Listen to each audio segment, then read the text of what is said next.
Eu comecei a ministrar na última quinta-feira e vou continuar nesta próxima e outras seguidas, uma nova visão sobre o arrebatamento da igreja.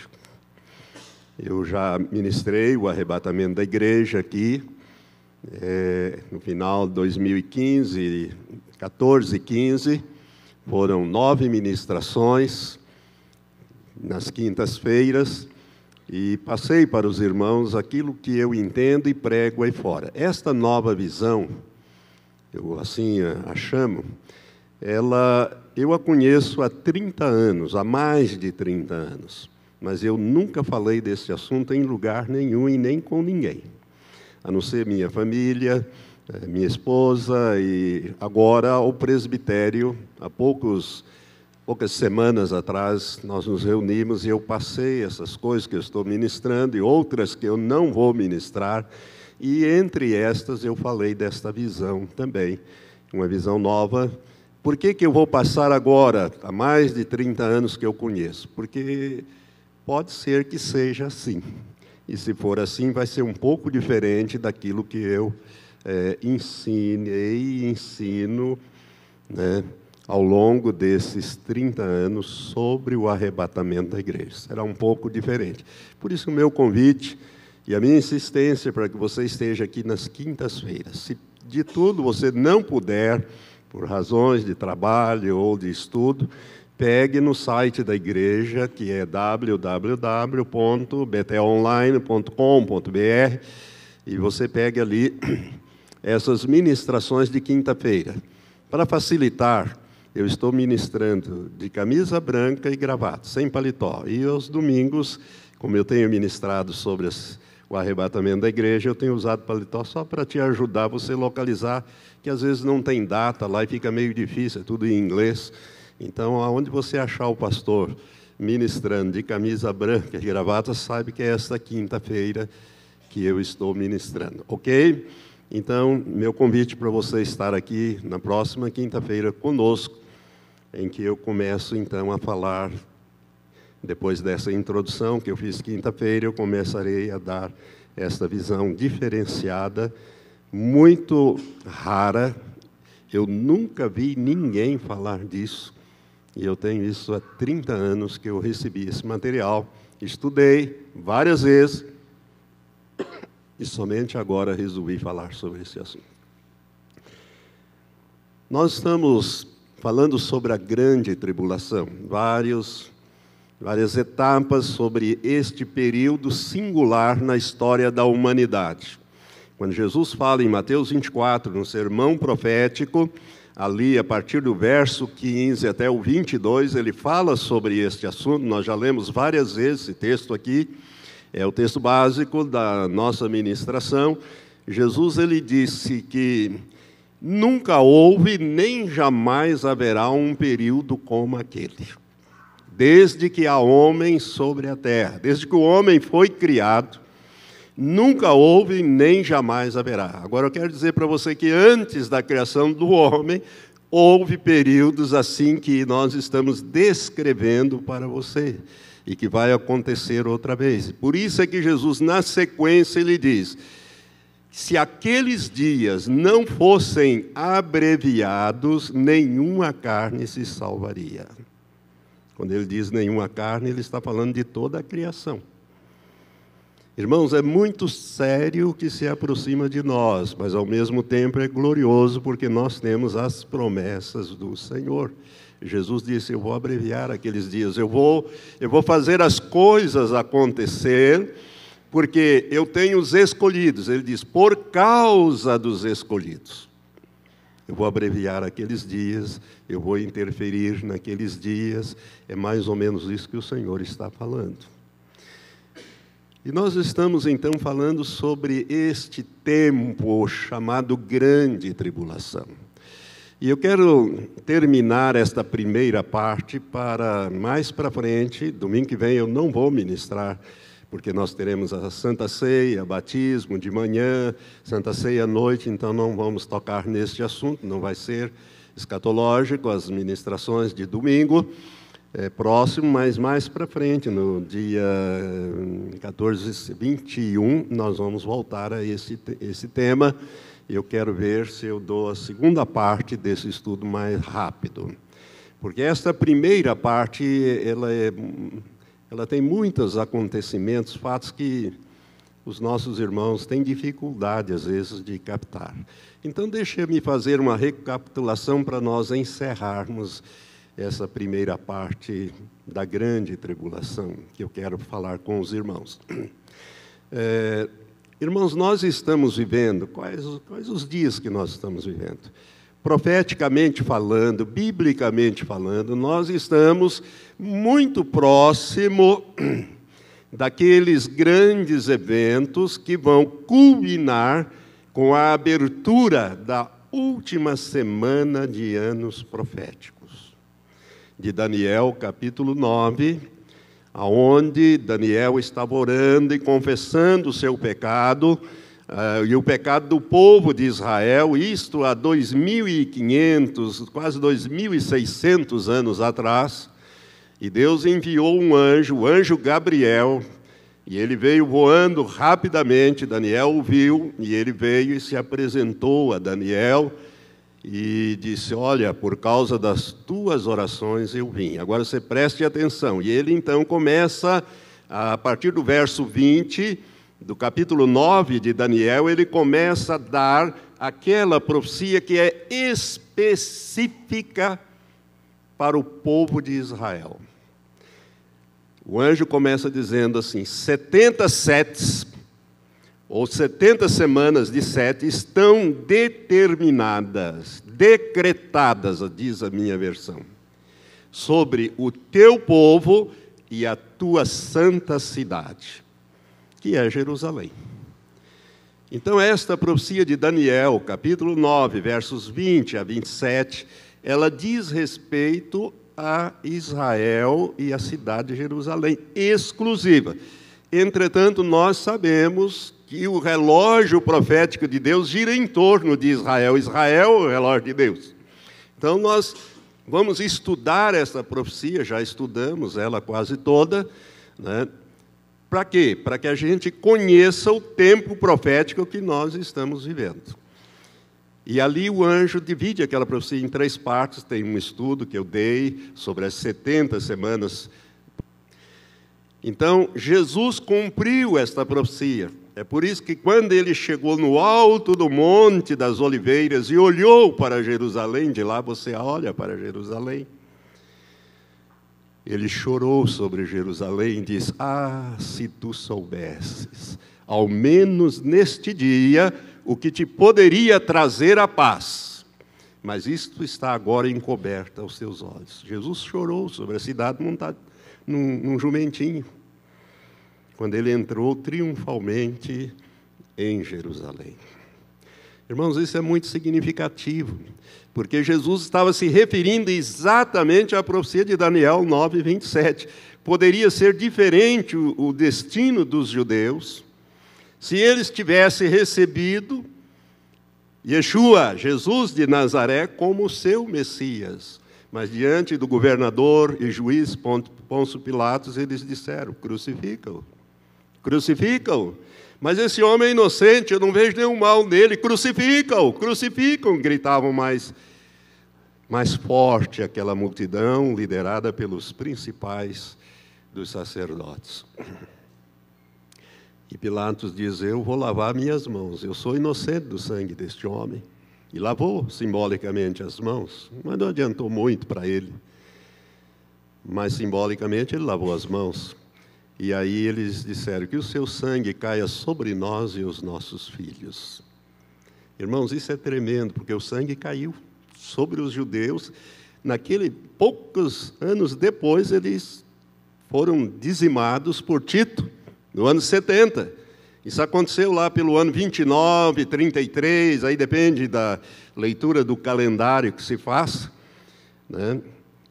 No ano 70, eles foram espalhados pela terra e viveram espalhados, com a espada atrás, com a vida em suspense, conforme diz Deuteronômio 28, a maldição, está ali, porque eles preferiram a maldição. caia sobre nós o seu sangue, sobre os nossos filhos, isto é, a nossa descendência. E a Bíblia diz, porque amou a maldição, que ela lhe sobrevenha. Porque não desejou a bênção, que ela se afaste dele. Está lá no livro dos Salmos. E aí eles viveram 1878 anos sem território, sem governo, sem bandeira, espalhados pelo mundo inteiro, até que Deus os trouxe de volta. Usou a Segunda Guerra Mundial e os campos de concentração e extermínio dos judeus, o chicote. Hitler foi um chicote na mão de Deus para desalojar os judeus da Europa. Muitos fugiram para os Estados Unidos, mas grande parte veio para Israel e organizar. E a ONU se viu obrigada a criar um Estado judeu que foi instalado no dia 14 de maio de 1948. E Jesus disse assim, olha, quando você vir a figueira brotar, não ser plantada, mas brotar, essa geração não passa sem que todas as coisas se cumpram. Israel é essa figueira. Na Bíblia, o símbolo de Israel é a figueira. A igreja é a videira. Jesus disse, eu sou a videira verdadeira, vocês são as varas. João 15. Mas Israel é a figueira. Irmãos, a partir de 1822, começou um movimento chamado sionismo, que é a volta para Sião. 1822. E até hoje, os judeus estão voltando para Sião, para Israel. Recentemente, Benjamin Netanyahu convidou os judeus franceses, depois daquela bagunça lá, daqueles atentados terroristas, a voltar para Israel. E muitos deles voltaram e estão voltando do mundo inteiro. Porque eles não têm segurança. Eles compreendem isso, estão vendendo as suas coisas, pegando seus bens, seus recursos e voltando para Israel.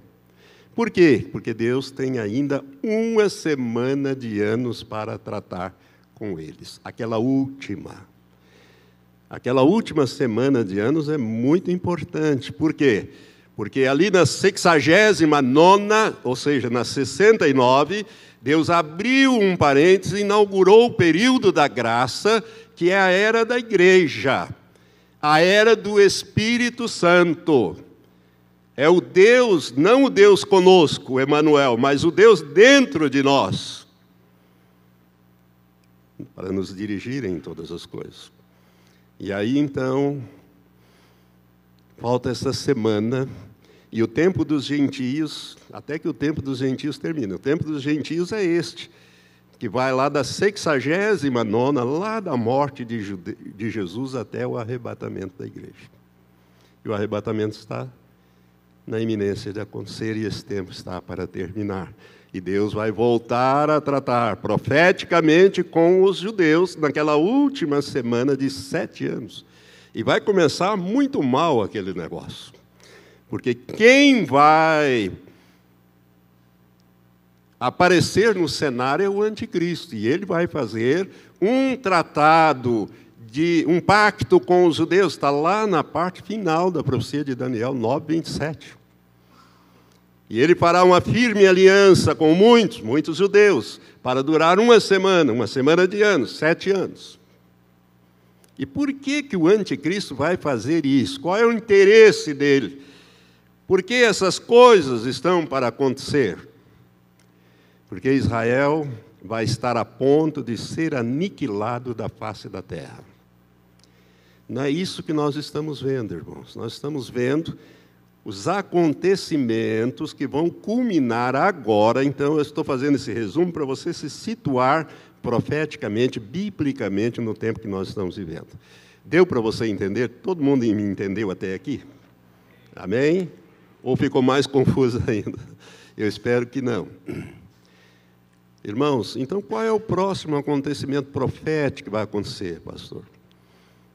Vai ser a guerra de Gog e Magog, que está prevista na Bíblia, previsto pelo profeta Ezequiel. Preste atenção, Ezequiel é o profeta do cativeiro, junto com Daniel. Eles são contemporâneos. Tanto Daniel estava no cativeiro da Babilônia, como Ezequiel. Ezequiel recebeu esta profecia lá no cativeiro, há 2.600 anos atrás. E essa é a última profecia do livro de Ezequiel. A outra, que começa no capítulo 40 e vai até o final do livro, isso aí está ligado ao milênio. É outra coisa. Você pode ver que é completamente, é um novo tempo, é uma coisa bem diferente. Mas essa é o que os rabinos, que o povo judeu sabe que está para acontecer. Então, é a profecia de Ezequiel 38 e 39, que é Gog e Magog. O que é isto? Numa linguagem atual, Terceira Guerra Mundial. Terceira Guerra Mundial. Mas vai haver confusão aqui no Brasil? Irmãos, nós vamos sofrer as consequências dessas coisas. Porque o que acontece lá no Oriente Médio, desta vez vai ter armas nucleares, que Deus já falou isso. Reflete por aqui, porque lá estão as maiores reservas de petróleo do mundo, e tudo vai entrar aí em convulsão no mundo. E você sabe que Israel, não obstante seja um país pequenininho de território, ele é altamente tecnológico, inclusive as suas forças de defesa, né? Com bombas nucleares e tudo mais, e ele vai usar isso aí. Deus tem falado isso ao longo desses últimos anos, mostrado isso. Então, é sobre essa preparação que eu estou querendo passar para os irmãos. Próximo do acontecimento. Guerra em Israel, guerra ali naquele Oriente Médio. A Rússia está lá, eu disse para os irmãos, 18 países estão na Síria, a pretexto de guerrear lá, né, contra o Estado Islâmico, os grupos, etc., estão todos lá reunidos, inclusive o Irã, com tropas, armamentos modernos. Enquanto fabricam a bomba lá no Irã, eles estão na Síria, e ali, de repente, Israel vai acontecer alguma coisa, e Israel vai ser atacado. E quando Israel estiver para ser aniquilado da face da terra, Deus intervém. Deus vai intervir. Irmãos, a intervenção de Deus já está a caminho. Deus não é pego no contrapé, de surpresa em coisa nenhuma. Ele conhece todas as coisas, ele é onisciente, e ele já vem falando aos seus servos, os profetas modernos, acerca das profecias bíblicas que estão para se cumprir. Eu acho interessante isso. Nós temos as profecias bíblicas e, de repente, o Senhor começa a atualizá-las para nós através daquele outro. Nós temos que ter um certo cuidado, porque tem muita gente que se põe a profetizar de coisas que não sabe, e nem engano. Mas existem os profetas sérios, como David Warr, que eu já tenho falado dele bastante. Uma das últimas profecias dele foi no dia 3 de julho. Deus levou ele em Israel e mostrou o fundo do mar Mediterrâneo.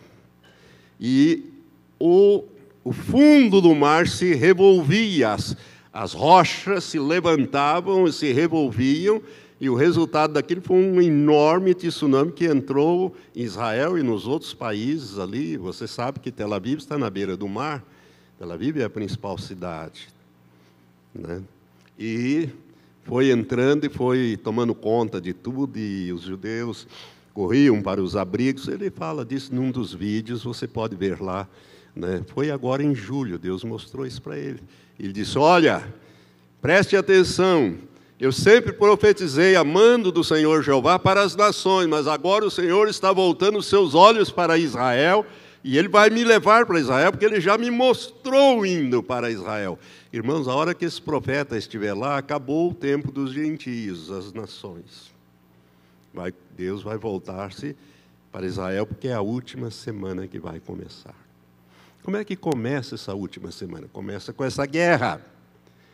Esta guerra que está lá profetizada há 2.600 anos, que a Bíblia chama de Gog e Magog. Se você já foi no meu site, né, valterirporto.com, você já viu o que é a guerra de Gog e Magog. São 2h30 que eu falo detalhadamente sobre os povos que migraram, né, descendentes, netos de Noé, que vão dar origem a vários povos, e para onde eles foram. E você vai ver, né, que a Rússia vai encabeçar esta confederação de nações, e ela está lá na Síria, agora armada até os dentes,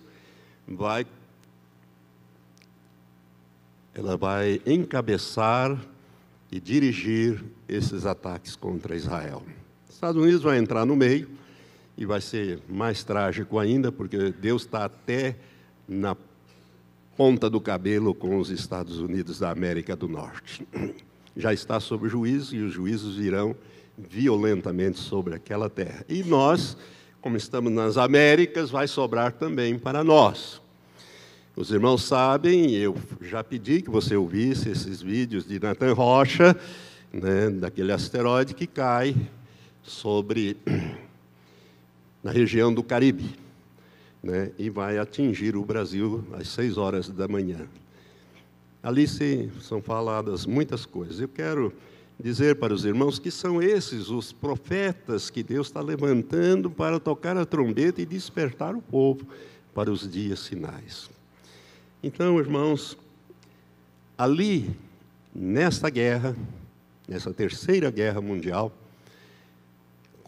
os homens começam essa guerra, mas eu já disse aos irmãos e torno a repetir, Deus vai terminar essa guerra.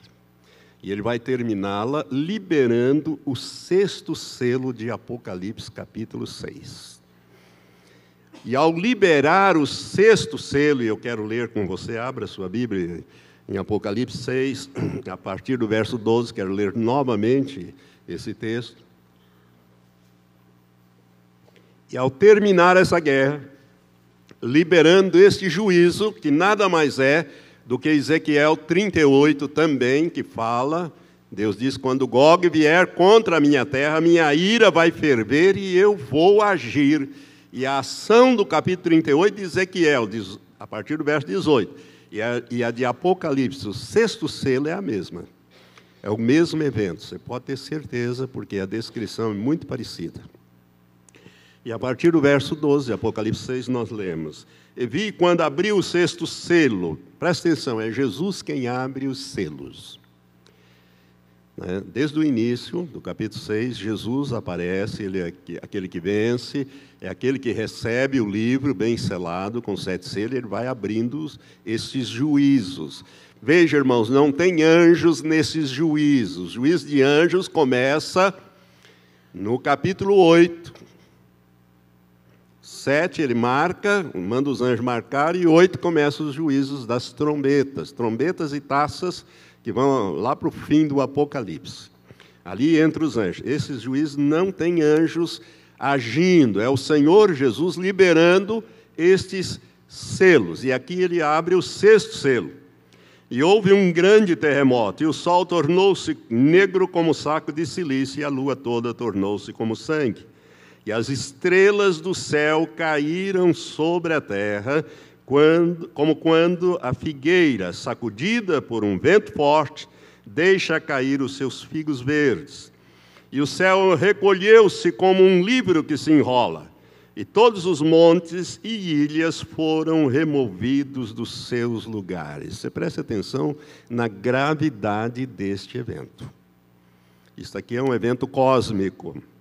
É algo muito sério para remover montes e ilhas, etc, etc. E os reis da terra, e os grandes, e os chefes militares, e os ricos, e os poderosos, e todo escravo e todo livre, se esconderam nas cavernas e nas rochas das montanhas. É interessante isso aqui. Os Estados Unidos têm gastado trilhões de dólares com abrigos, esses abrigos, e faz tempo, desde que eles descobriram esse corpo celeste vindo para o sistema. Eles já começaram a tomar providência em 1983. Verso 6. E diziam aos montes e aos rochedos: Caí sobre nós e escondei-nos da face daquele que está sentado sobre o trono e da ira do Cordeiro, porque é vindo o grande dia da ira deles. E quem poderá subsistir? Então, preste atenção, a ira do Cordeiro aqui, irmãos, é esse período de 7 anos de juízos que virão. É essa angústia de Jacó, que a Bíblia fala lá no Antigo Testamento, é o mesmo período em que haverá muita angústia para o povo de Israel. No começo, Eles quase vão ser aniquilados nesta guerra. Vai ser uma guerra assim, né?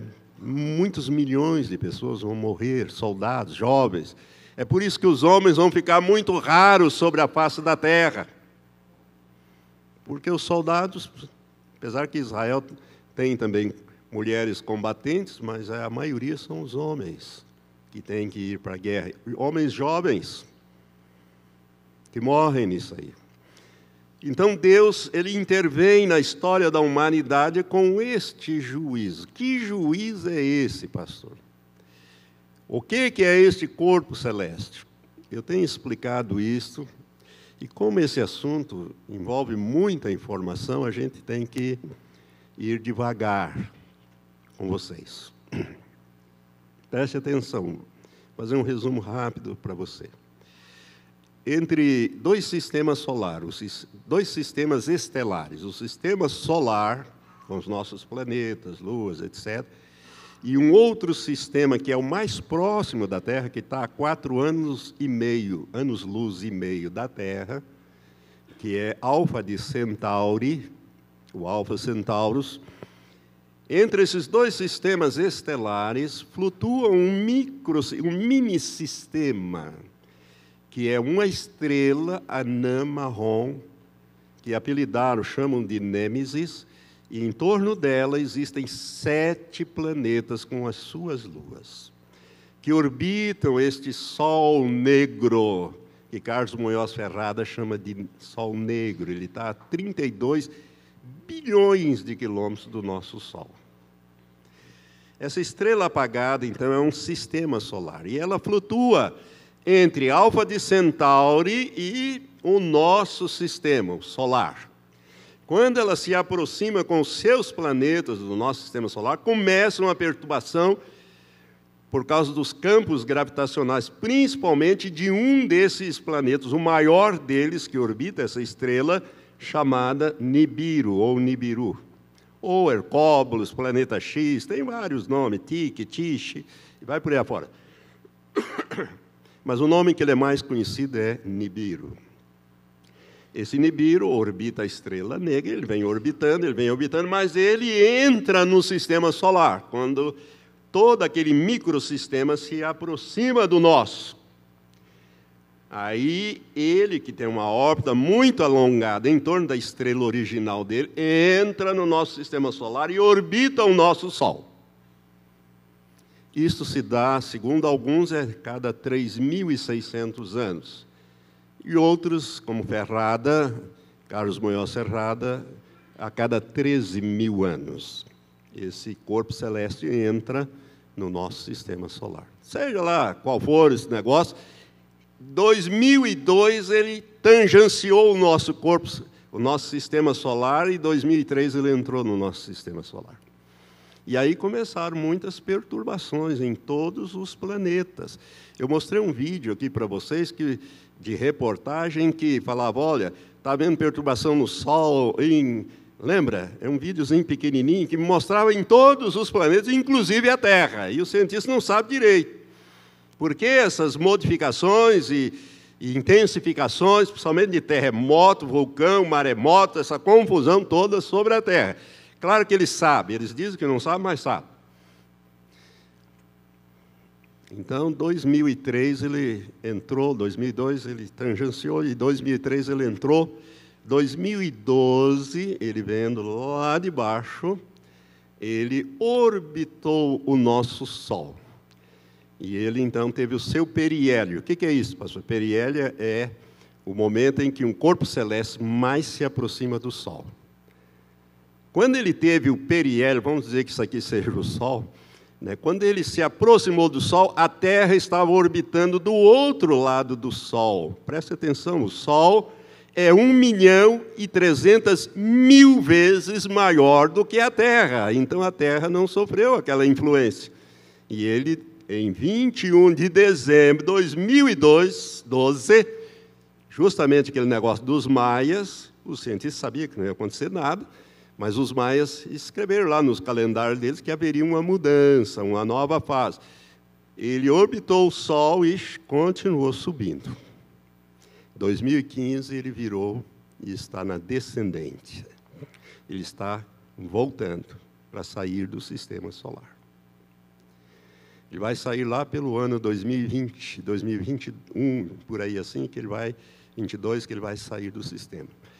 Então, 2018, segundo alguns, ele vai passar do outro lado do Sol, do outro lado, vai lá e volta. E quando ele passar aqui, o nosso problema está aí, a Terra vai estar do mesmo lado. E aí, então, vêm os problemas muito sérios. É isso que dá, irmãos, estas mudanças de polos magnéticos, que vira o planeta. Como é que os cientistas sabem disso? Através dos geólogos, esses homens que estudam geologia e tal, eles veem as camadas, inclusive aonde que o mar estava e aonde que o mar não estava.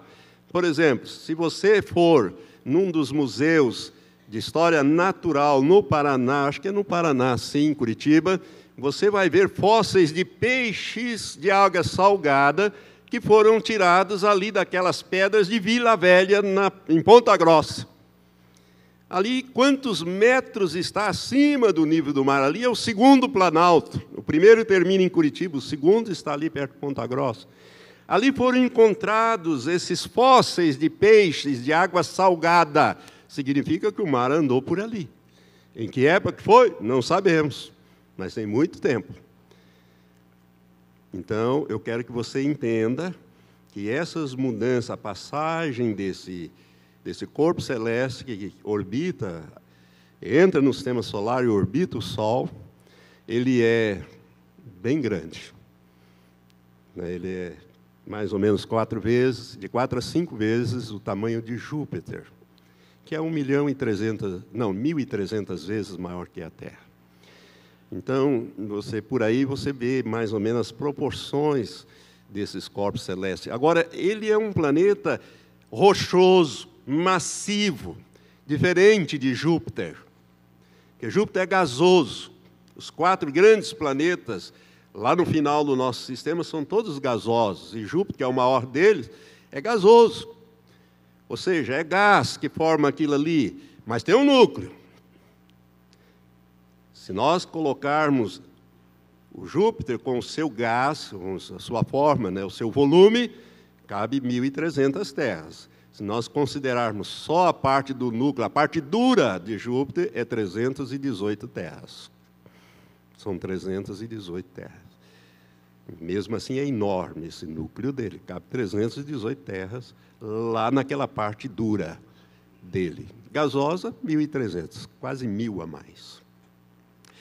Só para você ter uma ideia, eu estudei muito bem esse negócio para falar. Os irmãos percebem que eu estou dominando bem esse assunto.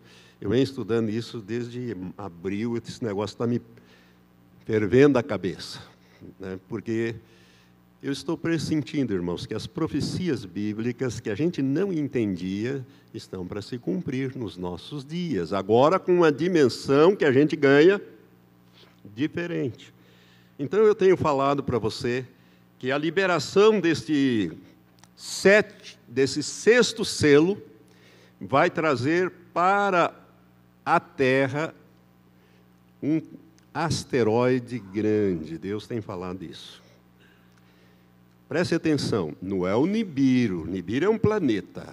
Se ele batesse na Terra, com esse tamanho não sobraria nem pedacinho da Terra, e nem de nós. Deus não permite isso.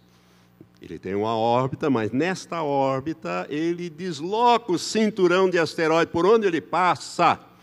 E entre Júpiter e Marte tem uma área de cinturão de asteroides. E tem asteroides pequenininhos, tamanho de um grão de areia, e tem asteroides grandes, que são planetóides, como Vesta, por exemplo, dá mais de 960 quilômetros de diâmetro, tem aquela rocha. São poucos os grandes para o nosso bem-estar. Mas ele desloca, onde ele passa, a força gravitacional dele vai deslocando aquilo, vai empurrando aquilo tudo em direção ao Sol. E a Terra está na alça de mira, como eu disse para os irmãos. Então, O que vai acontecer, irmãos? O próximo evento, como é que Deus vai terminar essa terceira guerra? É a queda de um asteroide. Um asteroide. Um asteroide é um corpo pequeno, perto de um planeta. Ok? Então ele vai bater lá no Pacífico, etc, etc. Mas vai ser uma pancada muito forte.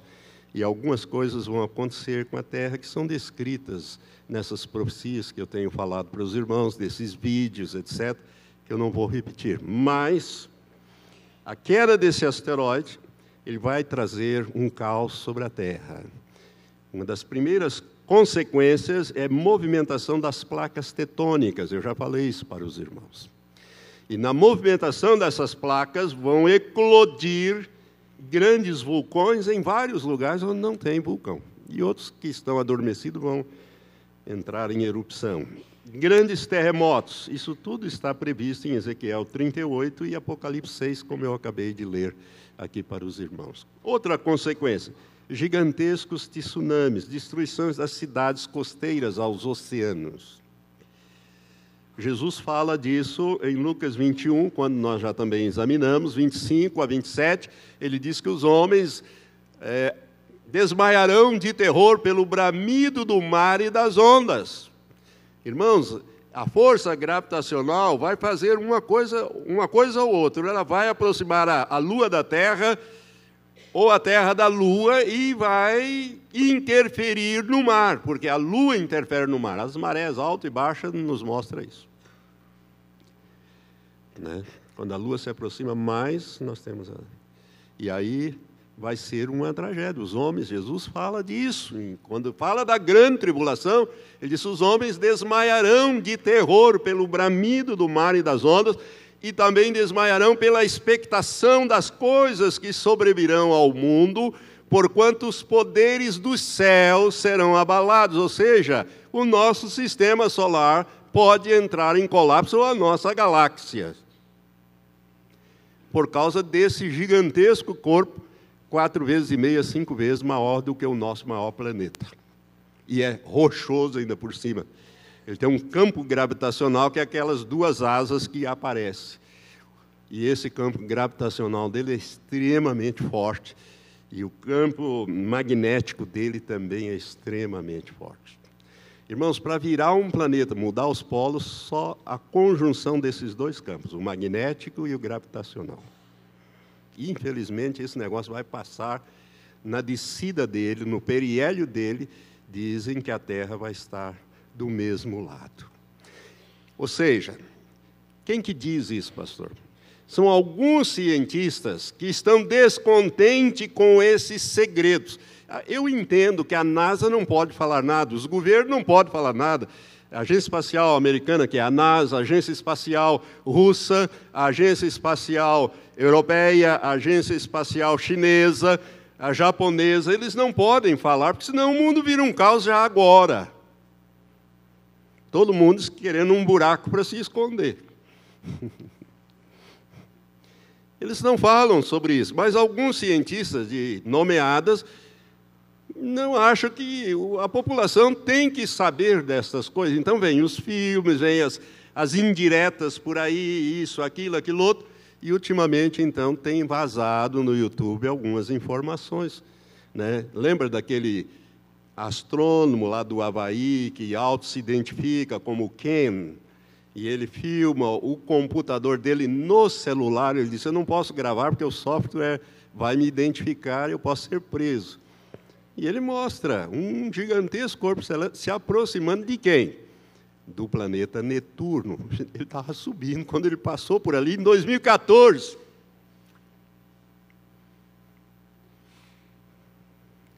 Então, algumas informações têm vazado na internet desse cientista.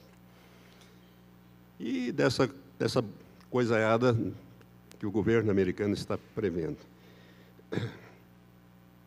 Então, irmãos, nós vamos ter gigantescos terremotos e nós vamos ter, possivelmente, a mudança dos polos da Terra, polos magnéticos da Terra, dos polos da Terra. Norte vai deixar de ser norte, o sul vai lá para cima e tal. E aí você pode imaginar as dificuldades e as tragédias que sobrevirão pela passagem deste gigantesco planeta e a Terra estando do mesmo lado. Vai estar muito longe da Terra, mas o longe aí é um longinho. Dentro da astronomia, vai ficar perto. Aquele Munhoz Ferrada diz 13 milhões de quilômetros de distância. Isso é nada nas dimensões espaciais. Não sei se vai ser isso. Aqueles são cálculos que ele fez há muito tempo, irmãos. Os atualizados a gente não tem, mas algumas coisas a gente sabe. Pastor, e o resultado desse negócio todo? O resultado está lá em Ezequiel capítulo 13. Abra a sua Bíblia.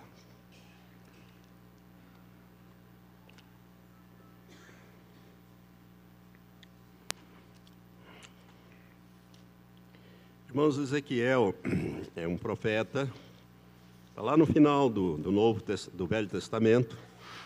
O capítulo 13, Deus diz assim, versos 8 e 9. Em toda a terra, diz o Senhor, as duas partes delas serão exterminadas e expirarão, mas a terceira parte restará nela. E farei passar essa terceira parte pelo fogo, e a purificarei como se purifica a prata, e a provarei como se prova o ouro. Ela invocará o meu nome, e eu a ouvirei, e direi, é o meu povo. E ela dirá, o Senhor é o meu Deus. Terça parte. Se você pegar 7 bilhões e 400 milhões, dividir isso aí, você vai descobrir que essas duas partes vão dar quase 5 bilhões de pessoas que, nesses juízos todos, não é tudo de uma vez só. O asteroide começa, depois essa passagem vai ser mais trágica ainda, e nesta passagem eu entendo que a igreja não vai estar aqui. Eu entendo, mas não sei. No asteroide nós vamos estar. Que é agora. A hora que começar essa guerra, poucas semanas depois, Deus termina com ela. O povo brasileiro só pensa em Olimpíada, futebol, essa coisa errada. Nem notícias internacionais a gente vê. Não sabe nem como é que anda esse Oriente Médio. Como as coisas estão no mundo. A gente só olha para a nossa... É só isso aí. Ou o escândalo da Lava Jato, essa bagunça toda que nós estamos aí. Deus está irado com o Brasil e com o mundo, o pecado. Então Deus vai destruir Ele vai desarraigar o ímpio da terra. Irmãos, quando Deus fala desses acontecimentos, eu quero que você abra a sua Bíblia também, para você entender como esse negócio vai acontecer, em Isaías, capítulo 13. Isaías capítulo 13, Deus fala desse período.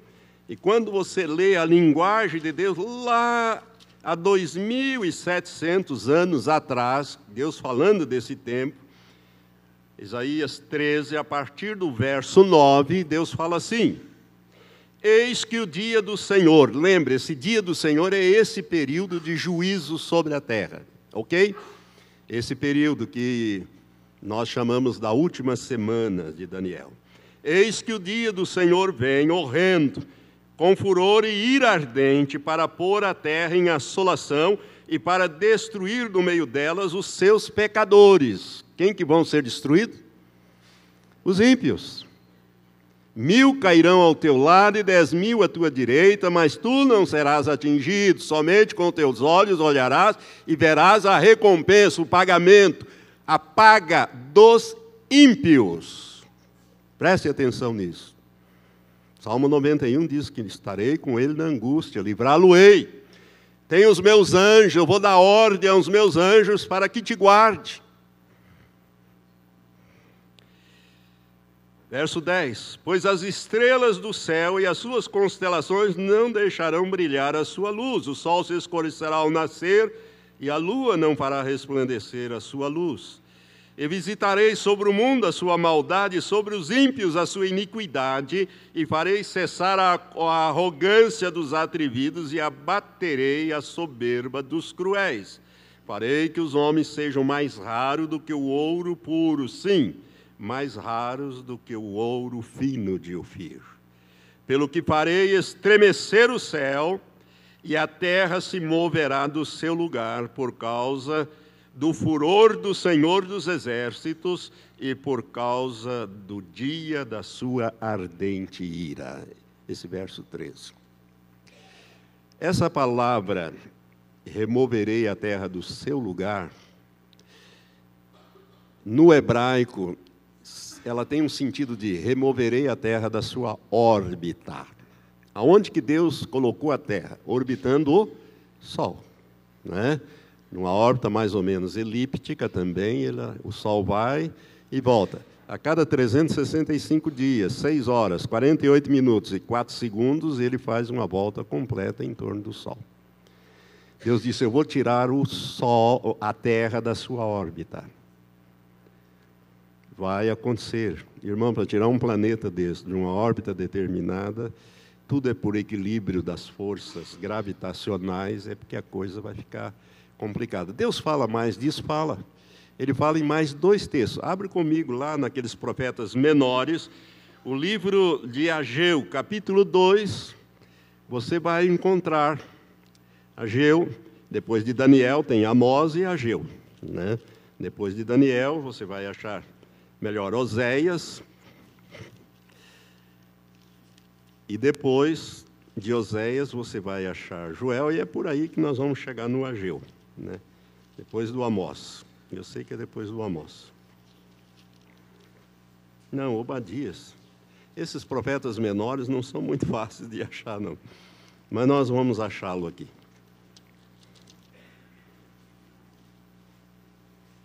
Ageu, cadê o Ageu? Essa Bíblia eu não estou acostumado com ela. Depois de Sofonias. Obadias, Jonas, Amós, vamos lá. Vamos lá que nós chegamos. Miqueias, Naum, Abacuque, Sofonias e Ageu.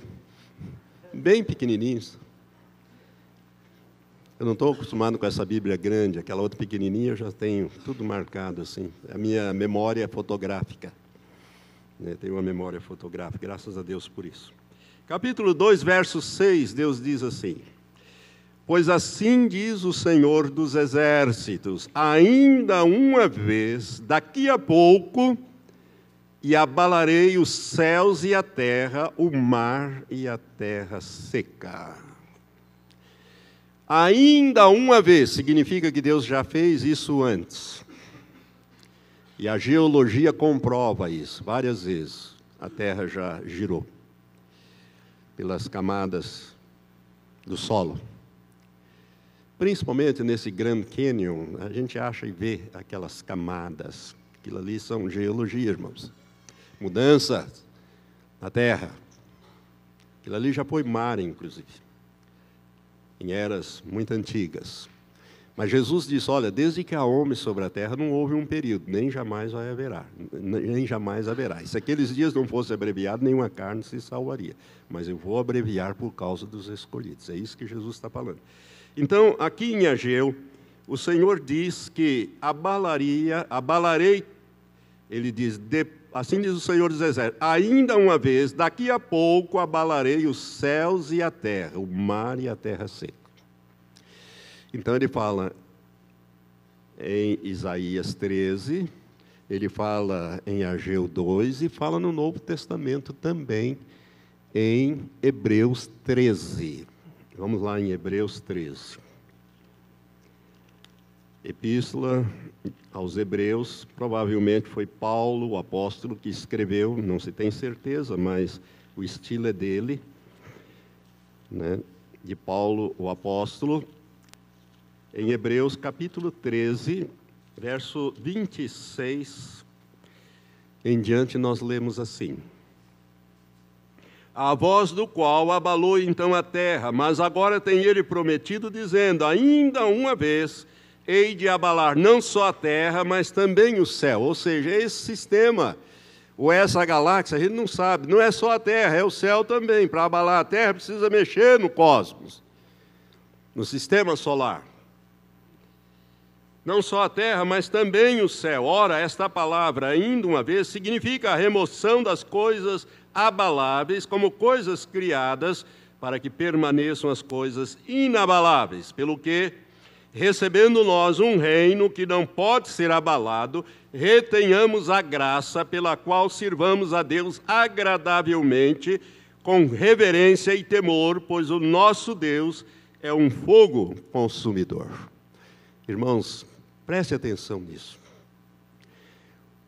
Quando Jesus vier instalar o seu reino milenial aqui na terra, em poder e grande glória, ele virá, e todo olho verá, conforme Apocalipse 1:7, ele virá em poder e grande glória, travará a batalha do Armagedon, instalará, derrotará Satanás, o anticristo, falso profeta, vai prendê-los no abismo e inaugurar o seu reino. A Bíblia diz, pela profecia de Daniel, capítulo 2, que uma pedra foi cortada sem auxílios de mãos e lançada ali nos pés daquela estátua, e depois ela cresceu e dominou toda a terra. É o reino de Deus que não pode ser abalado.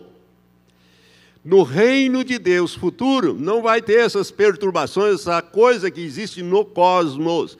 Pedra para lá, pedra para cá, uma coisa...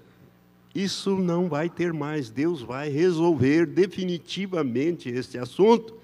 É por isso que a terra será tirada. Nós não vamos precisar mais do sol, nem da lua, nem dessa coisa toda. É a Nova Jerusalém, é a cidade luz, que desce do céu e para em cima da terra, já no milênio, já nessas ocasiões.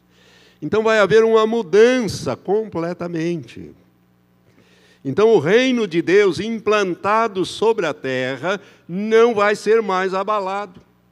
É por isso que não tem mais o mar. Os oceanos não existirão mais. Não tem esse negócio de vulcão, eu não sei, mas a minha impressão, até hoje não achei nenhum artigo que dissesse, científico que dissesse da possibilidade das águas oceânicas migrarem para o núcleo da Terra e refrigerar este núcleo, solidificar este núcleo. Porque você sabe que a gente tem terremotos por causa dessas placas, e essas placas vêm de lá de baixo, as pressões, isso tudo vai mudar. Deus vai mudar a terra, Ele vai restaurar a terra, Ele vai fazer diferente, irmãos. E vai situar a terra em algum sistema, não sei qual é, se é o mesmo, como é que vai ser, eu acho que não tem mais esse sistema. E nós vamos viver eternamente, quer dizer, quem herdar o reino de Deus a nível de terra não vai ter mais essas perturbações. Mas nós podemos herdar o reino de Deus num nível mais elevado. Eu tenho ensinado isso aqui na igreja. Mas os que ficarem para herdar o reino de Deus a nível de terra, essa terra será totalmente restaurada, começando pela sua topografia. É por isso que os céus, diz a profecia de Pedro, capítulo 3, verso 10 em diante, os céus passarão com um grande estrondo, isto é, o cosmo, e os elementos, isto é, os planetas, ardendo se fundirão, e a terra e as obras que nela se queimarão. Deus vai queimar essas bactérias, esses zika, esses vírus, essa coisa errada toda, vai acabar isso. Tudo isso é consequência do pecado. Todas essas perturbações estelares é consequência do pecado. Ou você pensa que Deus não pode criar um novo universo?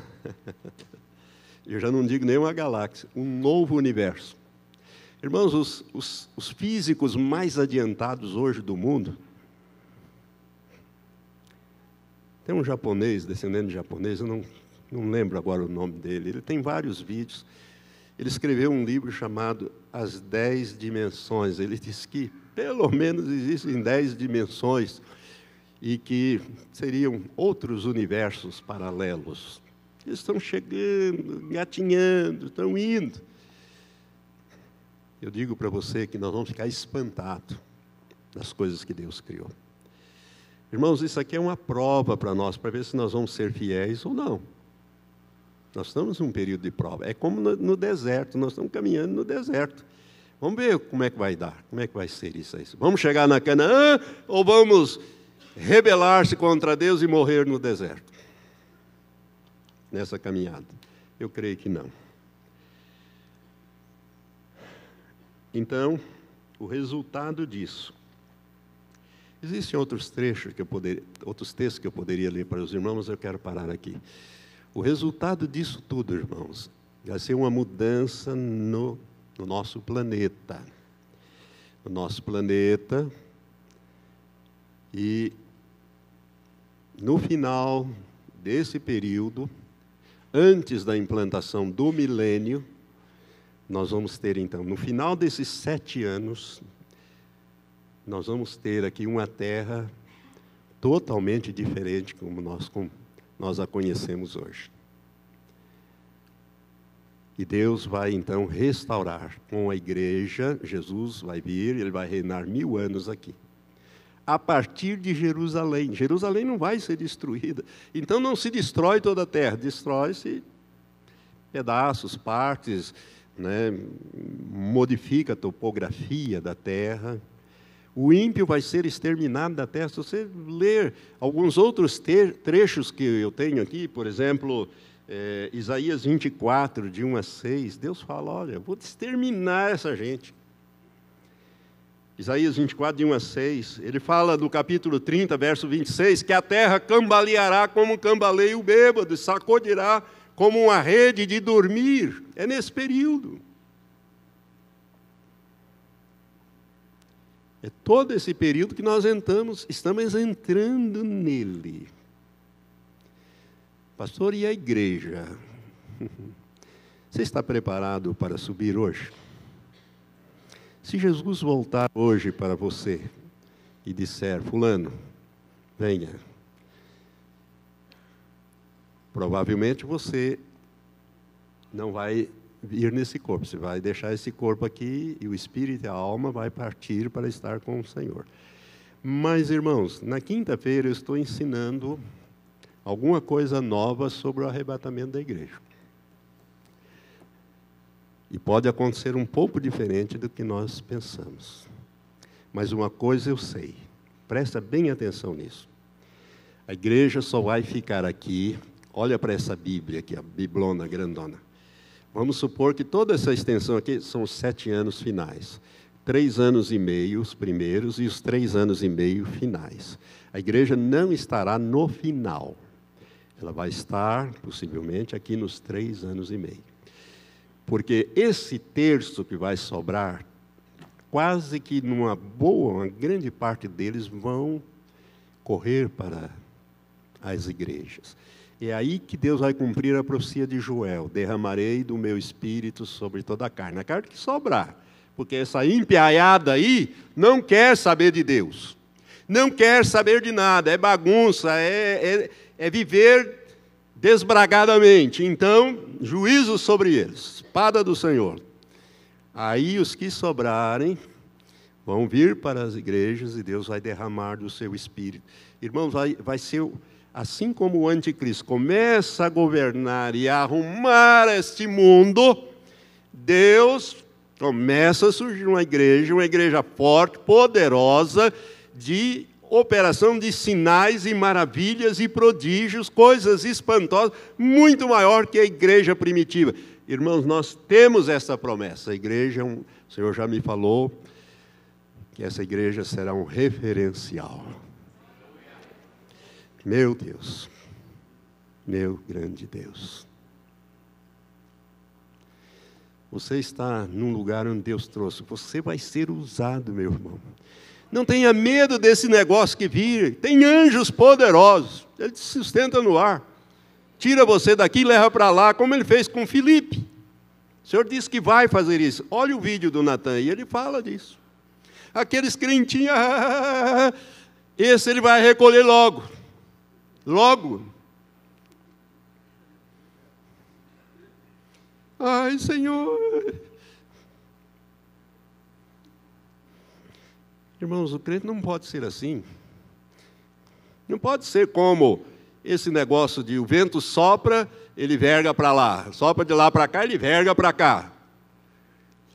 Deus não se agrada de crentes caniços. Jesus disse, assim como eu venci, vocês também vão vencer. Jesus estará, irmãos, e isso eu vou falar na quinta-feira, Ele estará nos ares, protegendo-nos.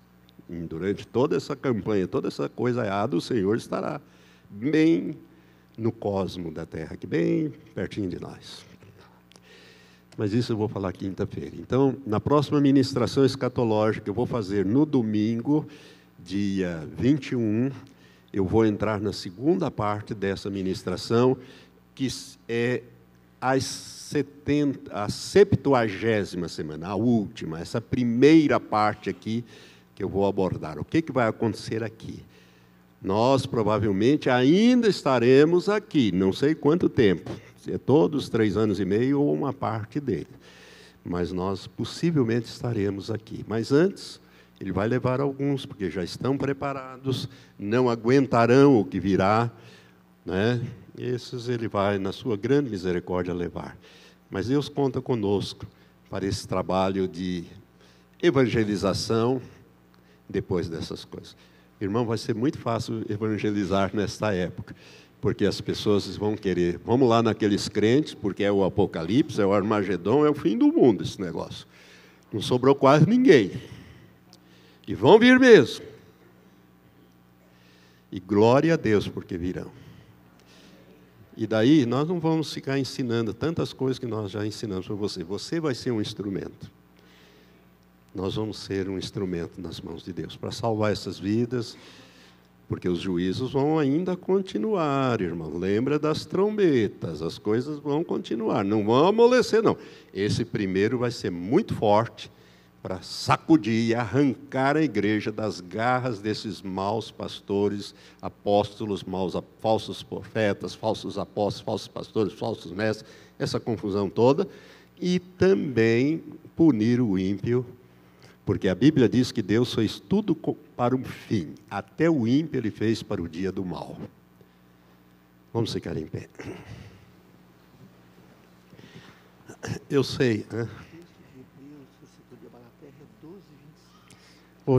Eu falei 13:26. Desculpa, o pastor Matias está me ajudando aqui. É 12:26. Eu li no 12:26. Então, fica corrigido aqui, né, no 12:26. Claro, você é muito esperto, foi lá no 13, viu que